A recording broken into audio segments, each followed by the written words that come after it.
ভয়ঙ্কর রূপ ধারণ করছে ঘূর্ণিঝড় চিত্রাং। আসসালামু আলাইকুম, যে যেখান থেকে দেখছেন সকলকে জানাই আন্তরিক শুভেচ্ছা অভিনন্দন। আর এই মুহূর্তে যে জায়গায় আমরা অবস্থান করছি সেই জায়গাটা হচ্ছে সাগরের উপকূলীয় একটা জায়গায়। আপনারা জানেন যে আমার হাতের এই পাশে হচ্ছে সুন্দরবন আর উপকূল, এখানে কিন্তু জনবসতি আমার হাতের ডানে, আর পিছনে কিন্তু হচ্ছে সেই বঙ্গোপসাগর।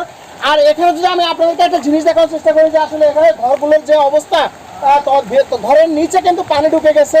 আর জোয়ারের যে পানি সেটা কিন্তু ক্রমে ক্রমে কিন্তু বাড়তেছে। আর এটা কিন্তু আসলে একটা ভয়ঙ্কর একটা ব্যাপার হয়ে দাঁড়াচ্ছে। এখানকার যে জনবসতি আছে তারা কিন্তু ইতিমধ্যে এখানে ঘর ছেড়ে কিন্তু তারা আশ্রয় কেন্দ্রে অবস্থান নিচ্ছে। আর বর্তমান যে এই জোয়ারের পানি সেটা কিন্তু আসলে ফেপসে উঠছে, আসলে ফুলে ফুলে জোয়ারের পানি কিন্তু ক্রমে ক্রমে বাড়ছে, এমনটাই কিন্তু আমরা দেখতে পাচ্ছি।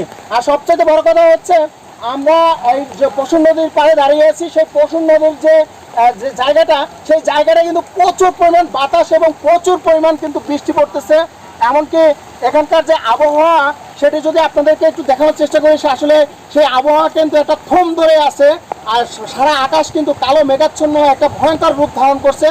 আর আমরা যতদূর জানতে পারছি যে সন্ধ্যার পর পর কিন্তু এটা আরও বড় ধরনের একটা ঘূর্ণিঝড়ে রূপ ধারণ করবে। আর এটা কিন্তু উপকূলে আশ্রয় পড়বে। আর এই উপকূলে যখন আশ্রয় পড়বে তখন কিন্তু আসলেই এটা আমাদের জন্য একটা বিপদ এবং আশঙ্কাজনক। আর সবচেয়ে বড় কথা হচ্ছে মানুষ কিন্তু বর্তমানে এখন আতঙ্কের ভিতর আছে, এতটাই আতঙ্কের ভিতর আছে যেটা আসলে কল্পনার বাইরে। যার কারণে কিন্তু এইসব এলাকা থেকে কিন্তু মানুষজন তারা কিন্তু বিভিন্ন আশ্রয় কেন্দ্রে অবস্থান নিচ্ছে। অবশ্যই সেই আশ্রয় কেন্দ্রগুলো যে অবস্থান নিচ্ছে তাদের জন্য খাবার এবং তাদের জন্য যে শুকনো খাবার সেগুলো কিন্তু ব্যবস্থা করা হয়েছে। আর এসবের আপডেট পাওয়ার জন্য আমাদের সাথে থাকার অনুরোধ করছি। দয়া করে আপনি আমাদের চ্যানেলটি সাবস্ক্রাইব করে রাখবেন। আর যদি পেজ থেকে দেখে থাকেন অবশ্যই লাইক ফলো করে রাখবেন এভাবে নিত্য নতুন আপডেট পাওয়ার জন্য।